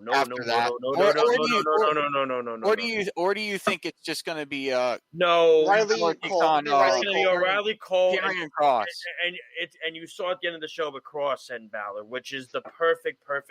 That's what I'm saying. Nope. I'm saying Way it's for them going to be to That's go. how it should be. And Cross is going to get the title back. Absolute perfect way for them to go, because you're going to get two phenomenal Agreed. matches in Balor Cross, which is a dream match on the indie scene. People have been wanting to see it for a very long time. Yeah, but they the bigger have. thing is Cole O'Reilly, and I remember their rivalry in Ring of Honor, and I always bring it. You got to understand something, that these guys know each other so well that, like I've said, when you get a match at Wrestle Kingdom, that's how important people feel about that rivalry. And now that they're What's on bringing that card? this rivalry to NXT, it's going to be even better, because a lot of WWE fans have not seen this type of battle between Kyle O'Reilly and Adam Cole yet, and now they're going to get. I can tell you the reason. They're going to get a chance to see that. I can tell you the reason. What's Why the they reason? haven't What's seen the that kind reason? of What battle. is the It's because the WWE fan base, and I'm not talking about the entire fan base, I'm talking about majority. So if you don't fall under what I'm saying, don't get all upset. I'm talking about the majority. Majority does not mean all. Majority of the fan base does not pay attention to professional wrestling. They pay attention to WWE. No, it's very fair to say. I agree with you on that. I agree. I don't think they. It's They're the not- reason why They're in this bubble. WWE. It's why WWE can take rivalries that have happened in other companies and have been better in other companies and present them, and WWE fans will drool over them because they have never seen them. The Bobby Lashley Drew McIntyre rivalry from Impact is a great example. The I AJ agree. Styles Nakamura match that they did is an even better example. Yeah, it is. You want to talk about Kevin Owens and El Generico? They've wrestled dozens of times. They've had their friendship all over dozens of times. That is not something new. No, The it's thing not- is, to a fan base that does not pay attention, you have the ability to do things that is not new. Mhm. You have abilities to And keep still things up and them still make excited. it look good and exciting. The And thing is- that's the thing. I feel like NXT. Like what did Phil say regarding what did Phil say when he was talking about Rich Swann and Omega? He said he's seen it before. So that's why he was kind of meh about it.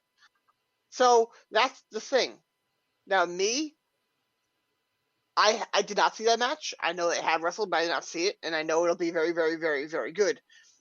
But I'm a good example of that right there, because I have not seen that Swan Omega match. To me, it's new, but I know it's not new.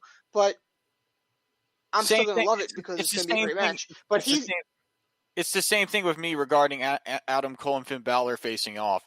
It's like Adam Cole and Kyle O'Reilly facing off. Excuse me, because I haven't seen a match like that. I haven't been able to see Adam Cole and Kyle O'Reilly face off. It's always been they wrestled a lot. They wrestled a lot in PWG. That was where they did a lot of stuff, and PWG does amazing content. But to be fair, I'll be fair to WWE fan base and to other fans out there.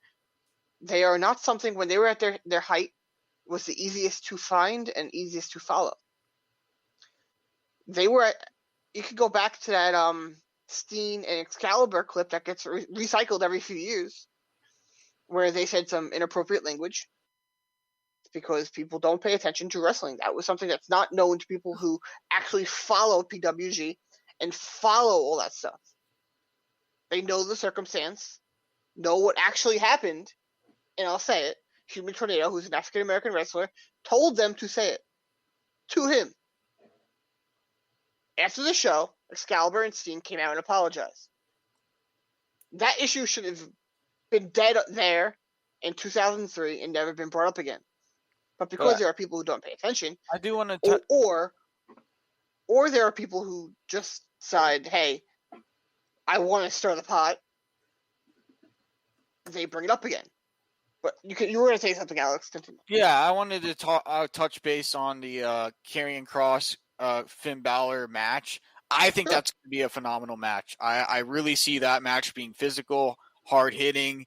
I see it getting I see the match getting a good response from the fans. I think it's going to work out pretty well, and I'm excited to see where it goes. And because this would be Karrion Kross's second title defense. No, second. No, it'll be second title win if he wins. Second title win and chance. But I do want to say I'm not a big fan of them having TakeOver on a Wednesday. Yeah. Because it's going to have commercial. Not a Wednesday. I'm sorry, not a Wednesday. A Tuesday. Because the Wednesday will be on Peacock. The Tuesday will be on USA. No. They're doing it Wednesday, Thursday. They're doing it Wednesday, Thursday. They are? The Hall of Fame is I Tuesday. thought it was Tuesday, Wednesday. No, the Hall of Fame is Tuesday. So it's going to be on Which I'm not watching that crap, so you can count me out of that garbage. So it's going to be on my ass. Excuse my language. Not sure where. So it's going to be on Peacock both nights. No, it's going to be on USA Night 1. And Peacock night. Thursday it's going to be on Peacock. And then the following week is when they go to Tuesday. Yes. So okay. My point still stands that I'm not a fan of that formula for the sole reason it's going to have commercial breaks. This is a pay-per-view quality show, and commercials can really take a lot out of it. Unless they make it commercial free, that's a terrible plan. They should have had it. I don't know, but I really hope it's not the future of what they're going to be doing with NXT, because I'm not a fan of that. It was just for this week because of WrestleMania week, and they wanted to get a takeover because they didn't get their takeover last year, and they wanted something. But I'm going to be fair to that point you made and counter it.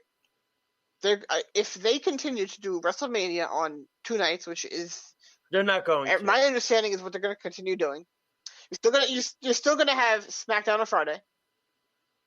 The only other day of the week they can do TakeOver is during the week. Yep. So they're gonna have to have it on probably the day that they'll air on USA with commercials, or they'll have it straight on Peacock. But I think that this formula that they're doing now is going to be their formula for the extended future for Mania Week, and I'm not a fan of that at all, because I don't think major shows, the show that is probably the show stealer of every single Mania Week, is going to have commercials. They sent out their schedule for the next few years, and they gave dates on those shows. Yeah, they did. So and they were not 2 nights; they were only 1 night for those dates. WrestleMania? They were not 2 nights. Yeah, they were not 2 nights. Really? Okay. Yeah, they were just 2 nights. They were just 1 night. They were not 2 nights. But, so I think this is just. Because of COVID? I think they just want to get the fans back into it. You're talking how much revenue has these companies lost. So you're trying to really, you got to make up for it. You can't make up for it on 1 night. And if you only let 20,000 fans in the building, you can't. It's impossible. Yeah. Are they allowing fans for a TakeOver? No. No. So you got to hear the fake crowd noise again. Great. Yeah, well, it is what it is. I hate the fake crowd noise. I want to move on to MLW real quick. I want to talk about. We have 4 minutes left. Yeah, just real quick. I want to talk about the ending of MLW, because that was very interesting, seeing Mil Miltris come out and take out Alex Hammerstone at the end of his matchup with LA Park, and then he handed the title over to Selena De Lorena. So I'm very shocked to see where this goes. I think it's gonna lead to a match between Alex Hammerstone and what did I say his name was? Mil Miltris? Yeah. I think it's going to lead to a match between Hammerstone and Mil Miltris. I think that's where it's going to go. And it's not going to be next week. It's going to take a little bit, and then they're going to build it up, and then they're going to have the match. Thank you for the MOW update, Alex. We do appreciate it. And we're sorry, like I said, we didn't get to do some of the things. I know. I mean, the interview, but at least, we get to have – we had another great interview with Phil this week, and that was we did. Great interview. Sure. So let's get to our finishing move. Alex, we'll start with you first. Go. So my story, I'm hyped. Yeah, the story. So, so a lot of people So there's stalkers in the back, like stalkers that like they fill their shelves for everything, and I guess somebody. Oh, so it's stalkers. Yeah, No. I thought you said stalkers. Like, Alex, why are you in the back? No, they're supposed to make sure there's no broken glass or damaged objects, and I guess one snuck by them because the customer didn't even notice. They just came up to it through the line, and how I normally do, I just try to bag it. But my cashier didn't notice it. I didn't notice it, and the customer didn't notice it. So when I went to pick up this glass jar of cauliflower, I got cut right across my finger, and it, like broken glass at the top of the jar. Nobody noticed. That's how I have to say, that story was the equivalent of the explosion at the end of the explosion match. Jesus you hyped it up so much, Lyle. You hyped it up so much, and then the ending was you cut yourself on glass. Alex, because I didn't see Alex, it there. Alex, don't listen to him. He's a mark. Don't listen to him. Okay, I like the story. Okay, you look up the definition of a mark. You're looking at Lyle Gilday. No, I don't agree with that. No, I that was so mean. You know what, Alex? I like that story. So screw you, Lyle. What's your? I'm kidding with him. I don't care. I'm busting your chops. I think you do that. I just think like what's your finishing move? My finishing move is that I am actually, and you guys might be surprised about this, and I don't think the card is going to be the greatest, but I'm actually looking forward to Mania because of one reason. I want to see Bianca Belair and Sasha Banks. I'm excited for that match. That's a match I'm looking forward to the most. And I hope they have it on night 2, because then I won't watch night 2 if it's on night 1. But yeah, I think it's going to be a great show. And I'm very thankful that they don't have like 10 different cinematic matches like they did last year. Oh, God. I hate the cinematic match. I hope it never comes back. Even in AEW, that like, sure, you did it once with Hardy Compound. You did it once with the Sting Darby. Leave it alone, please. I hate them. I hate them so much. Your turn, Josh. What's your job? My finishing move for me is I want to give a shout out to Leo Rush, who actually messaged me personally on Twitter about his promo that came out about him facing Loki during Great promo, which was a phenomenally done promo. It's about him learning karate and doing all this, and the production was awesome. And he's wrestling Enzo as well in the next few weeks. I said that. Yeah, to I you saw guys. that. I said that to you guys. I can't wait. He's getting his name out there. Listen, he's a double champ right now. In MLW as well as in where else did he win it? I'm trying to remember the other place that he won it. Might have been AAA. I'm not sure, but excuse me. But you know, he's really getting his name out there, and he's done a great job being on the indie scene. He hasn't lost a step. He's doing so much better with his new son being born and everything like that, and. Just kudos to Leo Rush, but that's my finishing move, and that is our show, ladies and gentlemen. Don't forget. I would like to say one more thing to everybody. Don't shut up tonight. I want to apologize to everybody. If I was freezing, I at the last minute had to use my tablet because my computer was not working. I spent $400 on a computer that Arrow recommended. And right before the show, it wouldn't work. I can tell you 100% really now that you said that, Errol's going to call you, and he's going to say you're an idiot because he's going to say it's your fault. Two, I thought you were going to apologize for me for cutting off the headline before the commercial. No, I never want to know spoilers at all. I never want to know spoilers because I hate it how people do it. It ruined so much for me. Not years ago, because that's all I did was look at spoilers, and I hated it. So I don't like doing it anymore. But I want to be surprised. I think that's a good thing in wrestling. I still didn't get an apology for my headline getting cut off, but that's besides the point. Because that's what kind of threw me off earlier. So, but that is besides the point. Thank you so much to the fans for listening and tuning into us every single Tuesday night from 8 to 10 p.m. Stop smirking; it's driving me nuts. You're just something about you today. It's very annoying. Tuesday nights, 8 to 10 p.m., right here on the Worldwide Sports Radio Network. We are on every single Tuesday. I want to thank Phil Stamper for joining us tonight. It was awesome. Don't forget to tune in again next week, ladies and gentlemen, for another great episode of Wrestling Talk. Until then, ladies and gentlemen, enjoy AEW, enjoy NXT tomorrow. Have a good night.